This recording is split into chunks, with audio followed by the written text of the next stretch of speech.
Now, welcome along to the show. Enda here in the company of Juco James and Alan Morrison. A lot to discuss on today's show. We have the Celtic 3-0 win against Hearts, and we have the small matter of another derby coming up this weekend. So it seems like there's a derby every second weekend at this point in time. This one is an important one. Celtic cannot win the league this week, technically, but they can all but win the league this week if they beat Rangers. So mathematically, it will not be all wrapped up if they beat Rangers on Saturday. But psychologically, I think psychologically it might be done anyway. But I might be getting ahead of myself ahead of the derby. But we're going to be discussing that on today's show as well. James, how are you? Well, thanks. Good to see you again. Yeah, I took a small hiatus. I've taken like Gary Neville does. I took miniature retirements, Alan, over the last couple of weeks. Yes, but I suspect you were working very hard on that golf course, and I hope Liam Scales's bag wasn't too heavy for you there. Maybe that's what I was doing over the last couple of weeks. I was just sorting out that 4 year deal, getting that over the line. Yeah, To yeah, the much dismay of a lot of Celtic fans. yeah. Let's say And, that. Getting your listen, it doesn't matter how optimistic you are, by the way, about the weekend, because we will never, ever, ever win the Moral Victory Cup. It's all about the moral victories. That's what it's all Yeah, about. That's what yeah. it's all about.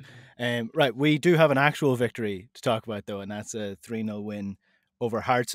Celtic peaking at the right time here. Let's be honest. Like this is this is where it really matters. If there's a small margin of points between Celtic and Rangers, the split post split is when you want Celtic to be properly peaking. And Alan, this was one of the best performances from Celtic probably this season. It's a low bar. I'll take that. It's a low bar, but in terms of key players performing at key times, Kyogo scoring, Cal McGregor playing well, Matt O'Reilly back playing really well, Carter Vickers solid in defence, Hart pulling off some good saves when needed. It's what you want to see coming into the final 4 or 5 games of the season. Yeah, I mean, it was a bit of a sort of sticky first sort of 20 to 30 minutes, I guess, and they had a couple of very good chances. Hart made a great save. There was a block in the first minute. So yeah, Hearts played as well as I've ever seen them play, frankly, at Celtic Park. I can remember for that first sort of 20 minutes or so, they got aggressive on their and front foot with their press, and it worked out for them in terms of, as I say, creating. They had like 5 shots in the first 30 minutes, but then they didn't have another shot until the 76th minute, and that was the last one that they had. And Celtic, it was quite pleasing the extent to which they took control. And as you said, it was very pleasing that it seemed like most, if not all, the team pretty much look in good nick, both sort of physical and in form as well. I mean, McGregor, he didn't actually contribute a lot with the ball, but off the ball, we had that sort of famous double tackle. He chased back Vargas, who's their quickest player, to be fair, and won the ball back. He did win a remarkable number of tackles in the game. I think 8 was actually second to Taylor, because Taylor again had a ton of defensive work to do because he was just being targeted time and time and time again. And actually he did pretty well. It was one of Taylor's better games, I would say. Um, so McGregor, for as much as he was lacking in the ball delivery department, and I think that Hearts did a decent job of shackling him in that to that extent. He did look like physically fit just by the sheer energy of his performance off the ball and so forth. So that was pleasing. And I think I said in the WhatsApp group that it was noticeable to me that it was the older ones really. It was the Hart, McGregor, Forrest, Kyogo that really seemed to not step up. That's a bit dramatic, but all put in really solid, good performances when it really mattered and it needed to be done. And that's probably not a coincidence for the more experienced players really sort of recognizing that this is the time in the season when it's all or nothing. So and I think, and around that, we saw glimpses of Hatate being back to his best as well. He had the best pass packing scores. It was a kind of classic Hatate. There was a few losing the ball in his own final third, his own defensive third. but also great pass for Kyogo's goal and a few other nice moments as well. So he looked in good form, and he got another good 70, 80 minutes under his belt. So he's looking to be in good shape, which is great. Um, so yeah, all in all, and the bench looked strong. I mean, we brought on Maeda came back and ran around a lot as you'd expect. Iwata comes on and generally looks quite composed and unflustered. Ida comes on and runs channels and is a bit of a pest up front. And then Palma and Bernardo we know have actually contributed quite a lot this season. So good stuff from the experienced players. Everybody looks in good nick, apart from arguably Nicholas Kuhn, and everyone looks ready for the big game. So lots to be pleased with, I think. Yeah, there's quite a bit in that, James, because I mean, the summation of that is pretty much all encompassing of what happened against Hearts, and so even some of the themes that we're seeing throughout the season. Um, uh, in terms of the general play and how Celtic approached the game, excuse me, I think from the eye test, I don't know if there's any data to back this up, but it was pleasing to see Celtic stretch the game a little bit more, getting in behind the channels and actually putting in some low crosses. Dare I say, Celtic actually looked a little bit more like they were edging towards the get the ball to the end line and pull it back. Yeah, I mean, and again, this goes back to I think partly it's personnel. So it's I think it's difficult to understate how much of a difference Forrest has made in uh, addressing that black hole on one wing that we've been dealing with, and oftentimes two holes, um, relative to that specific facet of play. I mean, he's got the ability to go in both directions and use both feet, and um, so whether he's the one actually doing it or not. I mean, again, it just creates a different stressor on the defensive team, and having to actually respect that. And again, I think we saw with Kuhn the opposite of that. I mean, as I mentioned, I think it was last week. He's looking fairly one dimensional. He almost always goes left on his left foot. Again, without Forrest in that mix, and I think we'll get into that and talking about that as a selection question as we head into the weekend. Um, but yeah, the other thing, this goes back to when I run my kind of attribution framework and looking at teams. My framework has not been um, complimentary of how Hearts are managed and coached. If you kind of back out Shanklin's finishing this year, they haven't actually been that good of a team. And I think where those things play out is in tactics. How what's the level of quality and coordination in the press, that kind of thing. So they came out, and as Al and I have been talking about since January, kind of this hope that we would draw teams into thinking that they could have a go at us on a front foot at Celtic Park. And Hearts came out and did that. And to their credit, they did get a couple of chances, the Devlin one being by far the best of the two. Good save by Hart. Not really a great finish by Devlin.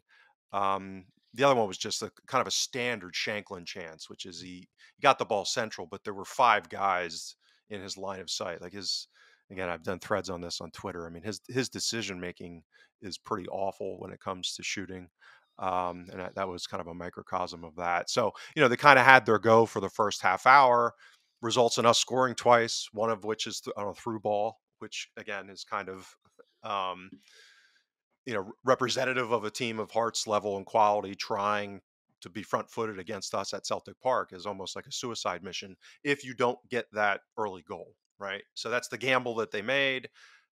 Get Devlin score there. Does it change the game? Maybe, do they change tactics, that kind of thing. But yeah, from the first half hour on, then they were a combination of playing deeper and we were imposing ourselves on them. And even within that context, they were still they weren't all that well organized, and they were kind of chasing us around, so to speak. Which again, when you got better players, that's usually not a smart thing to do against an opponent. So comfortable game, good performance. I'm not sure how much we can extrapolate into the weekend. which I think again could be a different situation. Um, but yeah, overall, encouraging, and to the point of now, man. I mean, guys getting fit. I mean, that's probably one of the biggest things is guys getting minutes and getting back into kind of, even if they're closer to 90, 95%, um, is hugely positive. Yeah, the James Forrest one is something that we will discuss in just 1 minute when in relation to the derby coming up this weekend. But Alan, I didn't want to throw this question at James because it is very much a curveball, because I wanted to talk about the game first. But when you were talking about the bench there, very notable that Palma is coming off the bench now as opposed to being the main starter on the wing for Celtic now that James Forrest is fit and Maeda is fit. Palma is very much, and we have Kuhn. Palma is very much dropping down that pecking order in the same way that Yang has. I mean, like, he was brought in sort of last minute. It never really looked like he was a planned signing, and it seems like the natural regression of where he was at seems to be, yeah, he is just about backup level at this point. Yeah, with Palmer, need to be delicate here. There's been, He's a skilled guy, technically. Start with the positive. yeah, Very, yeah, very good he's technical very footballer. Right. very good technical footballer. My understanding is he perhaps lacks in the following instructions department, and this may have something to do with his current status in the squad. Some player, I mean, we've seen it across the city, right? You know, players are quite openly revolting because they're not playing in a they're playing the Platini role that they think they should in their heads. And with Palmo, unfortunately, there's probably a little bit of that. He tends not to. He tends to do silly things, give the ball away in bad moments, choose wrong options, and basically not follow instruction really. So that I He's think has also got a not a lot to good do with it. crosser of the ball for a technical player. Like, he is Well, not he's a good crosser of the ball.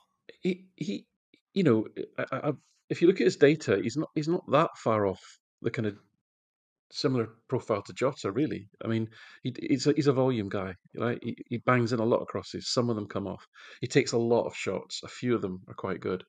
It's and Jota was kind of similar, but Jota's quality and decision making was probably just that little bit better, and he probably had a little bit more pace than Palmer as well.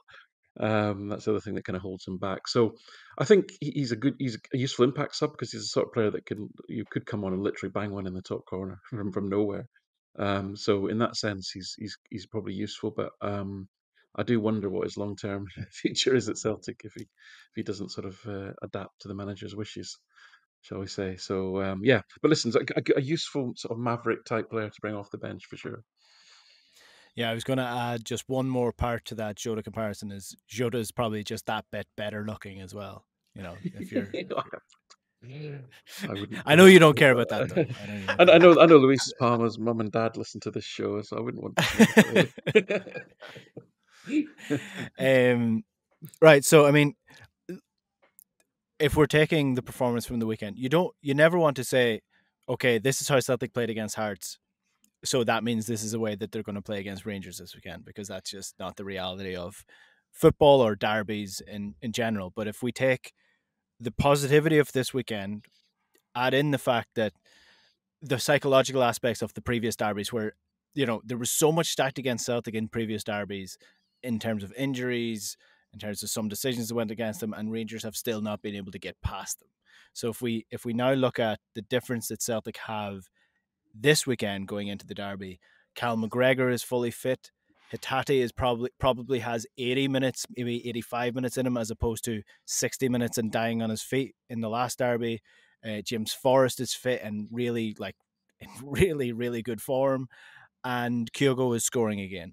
So going into this derby weekend, James, I feel like this is probably the one where we said the previous ones were coin flips. I know derbies tend to be coin flips by nature, but if you're saying confidence wise going into one, this is probably the one that I feel that Celtic do deserve the title of favourites going into it. 100%. And that's what has me irrationally concerned, meaning that, again, the world I live in, when you're talking about, financial markets and investing, is that usually the best time to do something in either direction, whether buying or selling, is when people are either, screaming from the rooftops, "I'm a genius. Look how well I've done in this. This is the greatest thing ever. It's never going to go down again. You should probably be selling." And when they're vomiting all over themselves, they can't handle the pain that they're puking up the stock or the bond or the currency or the commodity, whatever, then that's usually a time to be buying. And my irrational, maybe, I'm hoping it's a rational concern, is that, we're at a point now where almost everything would tell you going into this game that this is a game we should win, right? Whether it's um, even at Celtic Park, when you look at the recent history in derbies, pretty comfortable on an underlying performance basis. Particularly if you back out any of the kind of dead rubber games at the end of the season when they haven't really meant anything. Um, when you talk about pressure, we kind of talked about that as a question heading into this. I'd say so far, it looks like we're winning that battle both at the player and the managerial level. Um, you look at uh, things like finishing in the derby matches. So again, that to me, that's a proxy for um, the ability of players to perform under pressure. And if you look at the derby matches again, outside of the dead rubbers, our finishing's been a good bit better than Rangers players in the last few seasons. So yes, all of those things. But that's what's kind of got me concerned, because there is some room for mean reversion here. I'll give you a real quick example of this. So if you back out the two dead rubber matches when the games were the leagues were done since Ange's arrival, so basically the past 3 seasons, it's 9 games, and in those 9 games, our post shot xG is 9.62, but we've scored 20 goals, right? And their post shot xG is 7.11, and they've scored 10 goals. So, and if you look at the underlying kind of just xG in those games, it's 9.37 to us, 8.3 in aggregate for them. So when we talk about coin flips, I and there aren't a lot of games where that's tilted one way or the other a lot, meaning that when you just get down to raw kind of chance creation and possession, and we really are talking fine margins in these games. And when you're talking about fine margins, it's finishing and it's keeper play. That often, and then um, big events like you know red cards and penalties. Um, so I the kind of the qualitative stuff to me would suggest that we really should be confident. Um, but like I said, that's overconfident. You get to a point of like arrogance, uh, and above and beyond the issue of bulletin board material. When the manager says we're gonna have fun, like if that's the kind of thing that you say when you're really, really, really, really confident.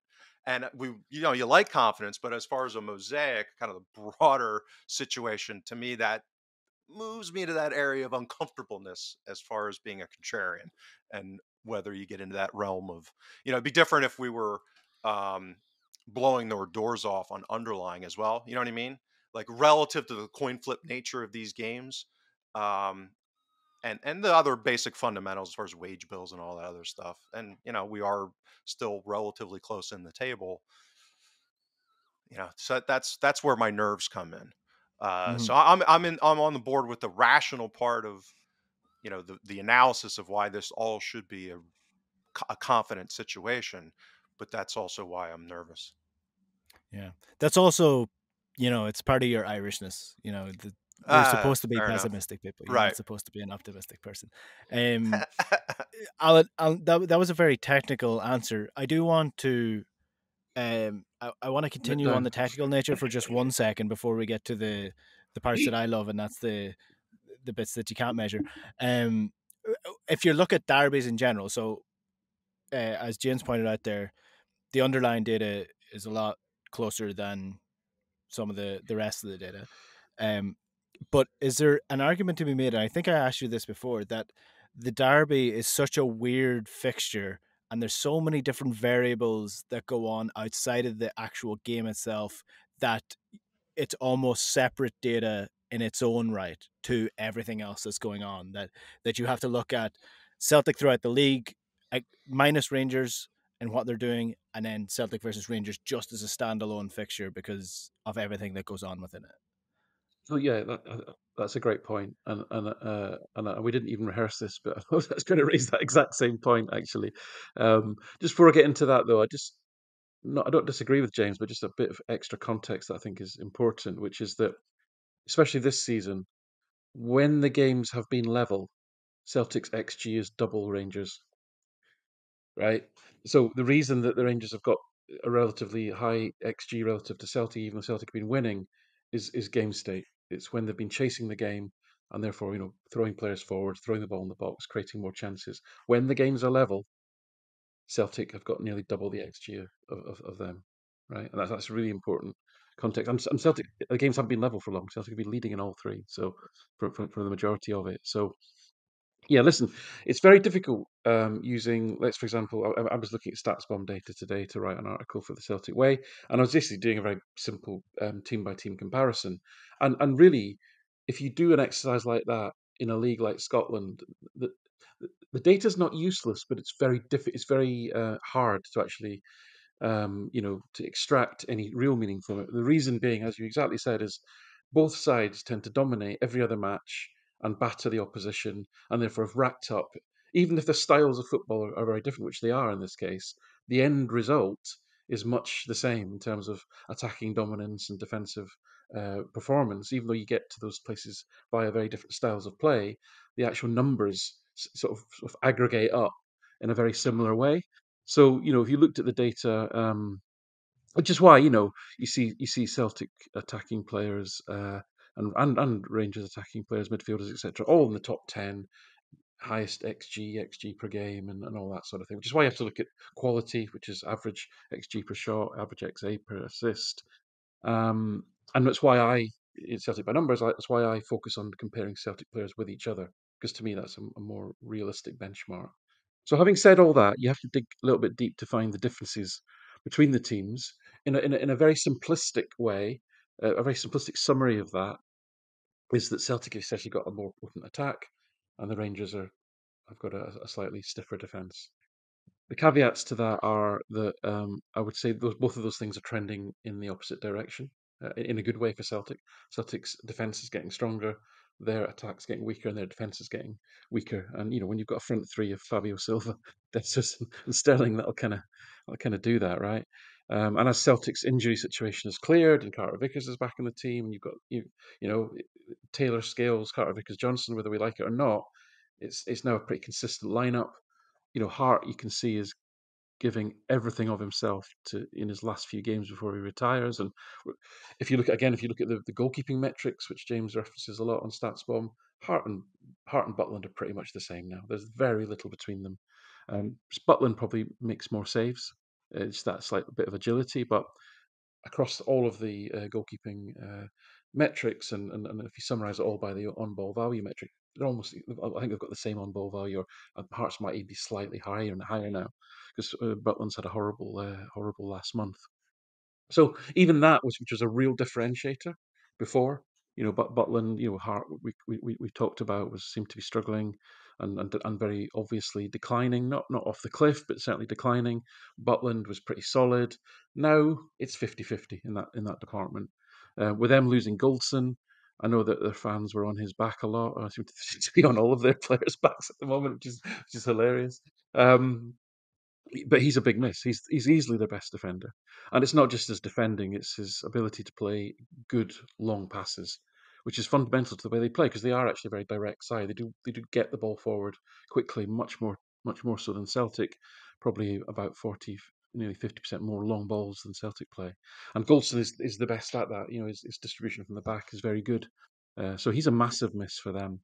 Um, and Balogun was a quick athletic defender. He's 36 now, so again, age catches up with all of us. So, um, as James said, rationally, all of the performance factors, even the things that previously would have been differentiators around their defense, excuse me, versus our attack, and our defense versus their attack. Now, even in defending wise, although they are better at defending set pieces, there's not a lot in it. There's not a lot in the goalkeeping. The one thing that they do have more success on the counter attack, which is a slight worry for us. But that's relative to Celtic. Probably don't, because Celtic have more of the ball. They're counter attacking less. So even that's, I don't think it's a real. I don't think it's a flag that's that meaningful. To be honest with you.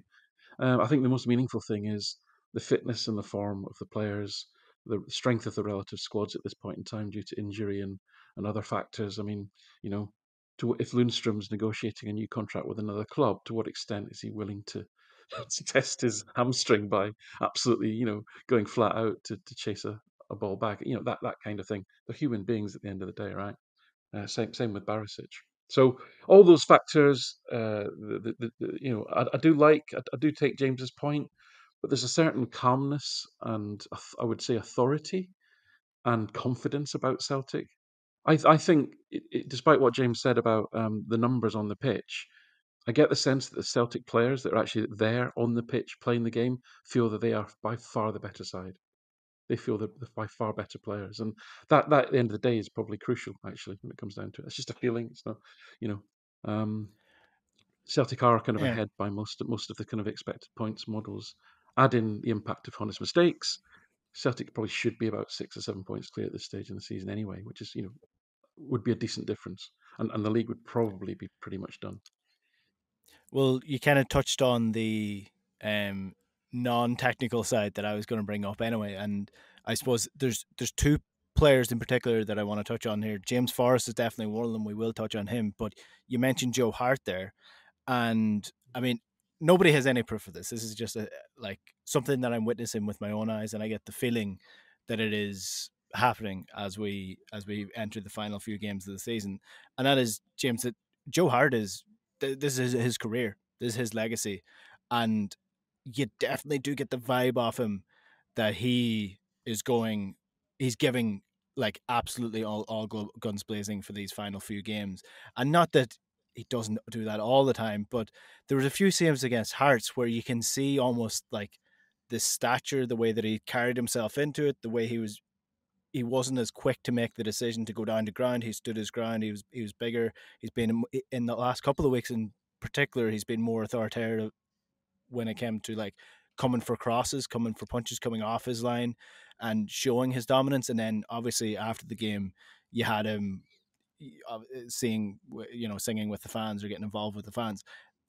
That aspect of things is probably irrelevant. What's more relevant is probably the way he's carrying himself on the pitch, and you do get the vibe off him that he is. This is his last dance. He wants to go out and high, and the concentration levels might just be at a point now where he's peaking as much as he can peak now. He's peaking as much as he can, which is always good. Like, Yeah, I would say that the shot stopping, understandably, always gets the main headlines and attention of people. But to your point, Enda, what the numbers suggest, and again, just from my eye test and looking at things too, is that the big difference maker. I mean, his shot stopping's been okay. It's kind of been what he's been most of the time, which is around expected, or kind of deviating around that. Some good patches, some bad patches, but generally around expected. It's actually been his non-shot stopping where since the turn of the year he has dramatically improved. Now some of that's there's always issues with sample size, but that to me, I've been talking about this for the last few weeks. Is that to his credit? I mean, the decision making. So it's not just that he's coming off his line; he's making good decisions when he's doing it. So he's within the context of what his current athleticism is. He's making good decisions, right? So he's not going to get the distance that's that extra yard or two to go out and punch, but that line where he's making a decision to do it and when not, and the effectiveness of when he's doing it, coming for crosses, I did a thread on the decision making he had on the 1v1, which was pretty good relative to I forget who the other keeper was that made probably a really bad decision as far as when to come out and when not to, and do you do a spread or do you do the technique of a keeper and how they go about their shot stopping. So yeah, I think those parts of it, kind of between the ears part, is where I think Hart has been tremendous since the turn of the year. And to his credit, and what Alan said is that's where um, uh, Butland has actually fallen off a cliff. Like, he has been atrocious in that part of keeper play. His shot stopping's come down some, um, but probably come down to closer to where Hart was, and it's the decision making and between the years. And again, this comes back to these issues of pressure and some of these qualitative things that were somewhat of an uncertainty heading into this kind of stretch run. Um, so again, all of this is you get into one game, it's a derby, probably the biggest one in more than a decade. It's been quite a long time since we've had this late of a season game where the league's literally at stake. So um, again, all the trends are heading in the right direction, but everyone's just one split second away of madness away from a Craig Gordon ninja kick, whether it's Butland or Hart, right? So yeah, this is another one of those things that I was mentioning, and the trend has clearly been in our favor. So it's a reason to be confident heading into the weekend. But that's again why I'm nervous. Sorry, I do have to say, I think it's a derby, anything can happen is a total fallacy. These games are usually won by the form team, right? Honestly, they are. You go back, and as James alluded to, some of the dead rubber games have had odd results, but when the heat is on, the better team generally wins these games. They won the games during the COVID season. They were the better team. There's no doubt about that. And we generally won the games either side of that. And if you go back through, it is the case. Lisbon Lions used to beat them pretty regularly, and during the 90s we didn't win many. It's like generally it's the form and fitness of the players that matters, and the form team will generally come out on top in these games. Well, and that's so the other thing, back to what Alan said on game set, I got some numbers. I put some stuff together. So out of the 11 games, the 11 derbies since Ange's arrival in the league, we've scored first 8 times. So that's been hugely important, obviously. And a lot of them, you've got a 5th-minute goal, 21st-minute goal, 8th-minute goal, 5th-minute goal, 26th-minute goal, 47th-minute goal, 25th-minute goal, and 1st-minute goal, which obviously was just the recent. So yeah, and as I've been saying this season, I mean, we've got Kyogo, right? I mean, that's he's he's of that extra level of tier of not only technical ability, he's a smart player, he makes good decisions generally on average, and he's just able to do things that no one else on the pitch can, because he's just that level of quality. So yeah, again, another side of this is, if we get ahead, if we score first, I mean, it's going to be hugely important. I mean, it's obviously always the case, but particularly given the circumstances here, the first 10, 15, 20 minutes, and if one of the teams scores, I think, could be like a tectonic shift potentially of how it could play out. I cannot wait personally to see Clement's meltdown if Celtic win this game. That's one thing it's bringing me optimism going into the weekend, is just thinking about how big his meltdown is going to be, how quickly he will morph into Mickey Beale over the course of the weekend if Celtic win this at 12:30 on a Saturday. There's no kind of resigned disappointment with no, captain there's no in between with Clement, is there? He goes straight from sort of relatively calm to just like nuclear. Yeah. That's the only two What's settings I think the guy has. yeah, what's been amazing about like the last couple of years has been like the amount of revisionism most people have to do around Pedro is just hilarious. It's just like he just seems like the most normal one out of them all now, which is quite astounding.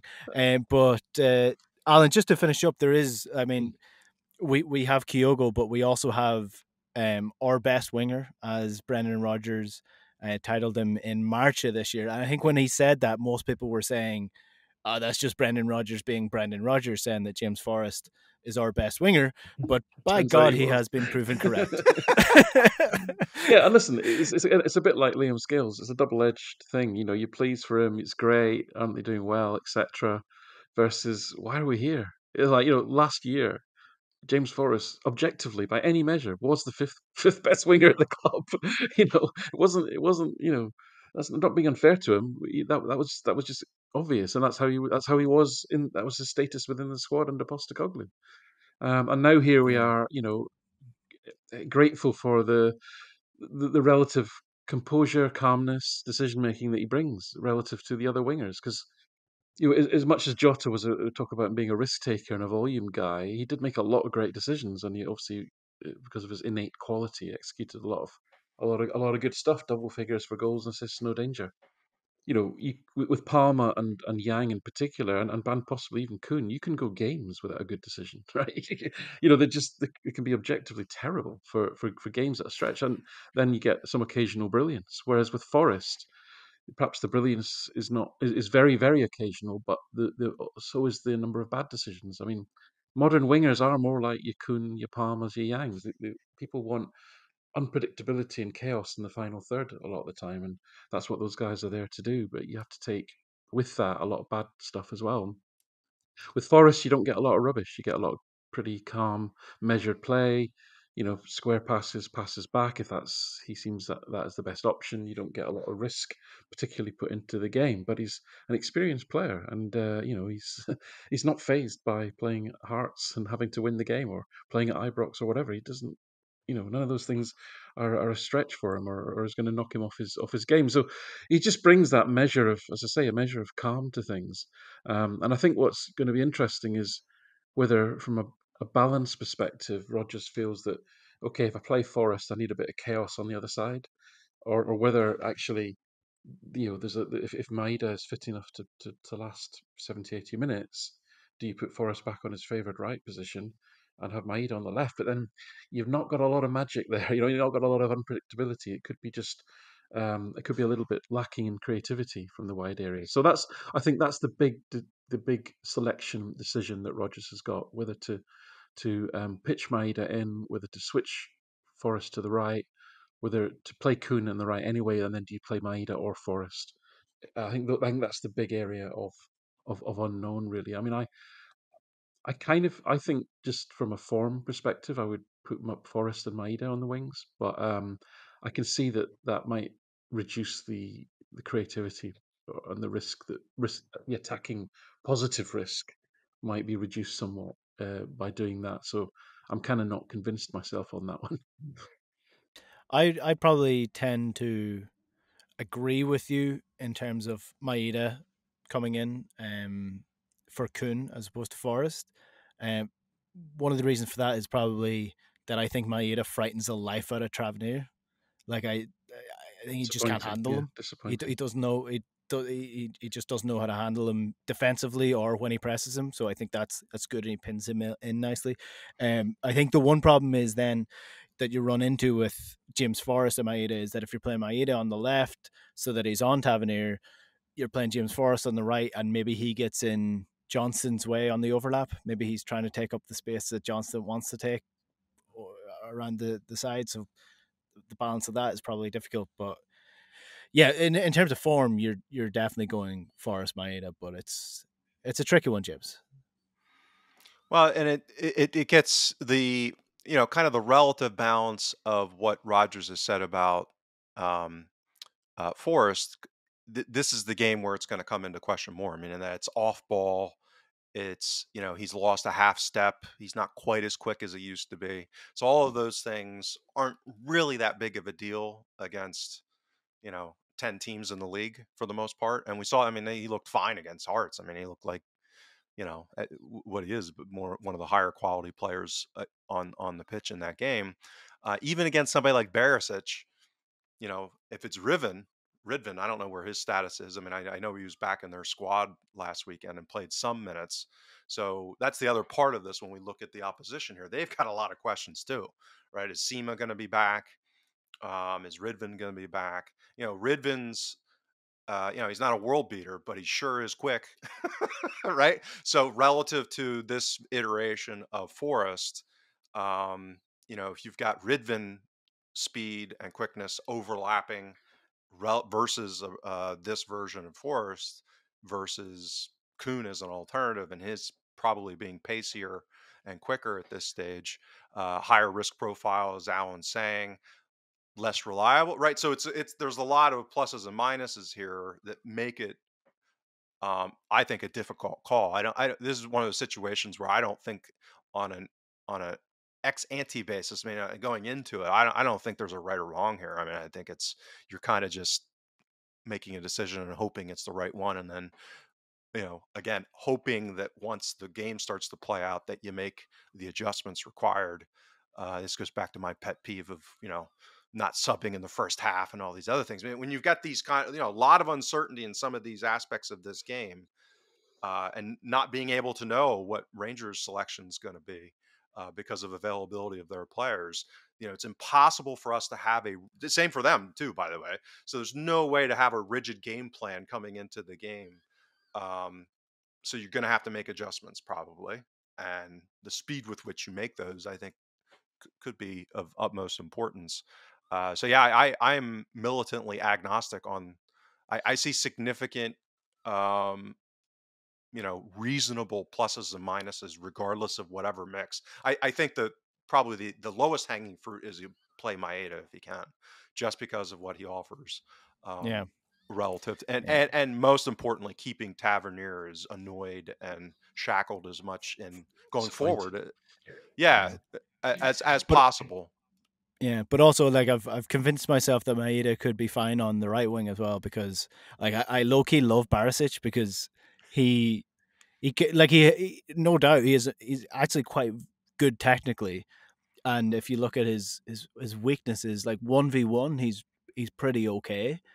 So that would, again, that's a Kun is a 1v1 player. That's where he has a strength. So, but one major weakness for Barisic is sometimes he forgets he's on a football pitch, and he just like the guys behind him can just like ghost in and get a goal. So that would be a plus for Forrest coming in at the back post, or Maeda coming at the back post for crosses, as we've seen before, where Barisic he lost Abada like 3 times in a game. I think Abada got 2 goals in it. So like, yeah, if it's Barisic, I think Maeda's no brainer, either to have Forrest in that wing or to have Maeda in that wing. Um, but yeah, we'll wait and see. That's pretty much all we have time for on this week's show, because as most people watching, I'm doing this in a wee dark box, so I'm heading away on my lunch break. So I gotta head off and get back to work. So, annoying question time before we finish up. We're at 43 and a half minutes on the clock. I'll give you to 45 to come up with your predictions for the game. I'll go first. I mean, the way these have been trending in recent times, I suspect both teams will score. I mean, in that I don't think either team is good enough defensively that it's likely I mean, we can hope for it, but so I'll say 2-1 Celtic.